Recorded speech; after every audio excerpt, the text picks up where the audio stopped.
if it appears that a case that has the elements of parental alienation is in fact going to court, well, first of all, hopefully there will have been efforts put in to find other solutions other than going to court. But if it appears that that's what's going to happen, it's important to understand what happens in that court process.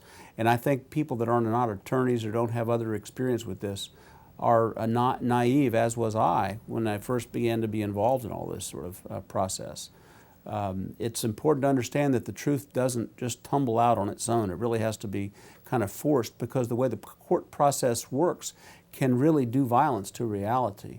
For example, the way that evidence is created in a courtroom setting has to adhere to what's generally referred to as the rules of evidence. There are restrictive rules that allow some things and don't allow other things, and as a consequence, only certain pieces can come in certain kinds of ways. Now keep in mind that this is the only information the judge who's sitting up there can rely on. So it's a safe assumption to say that when you walk into the courtroom, the person that knows least about your life is the judge, and that's by design. So how the pieces come out are very, very important.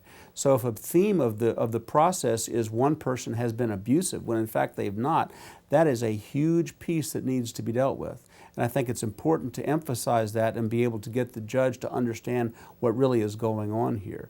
Because the judge is the one that knows least about your case than anyone in the room, that creates sort of a default setting on the part of the judge that both parties are equally responsible. And in alienation cases, that really is not the case. It's typically one parent is setting up a circumstance that the other one must react to, which then might be portrayed as them being in some way out of control or angry. But the judge won't see that unless that picture is painted clearly for him or her. And I've not found that to be very well understood. So I think that's a very important strategy that will make a big difference in terms of outcome.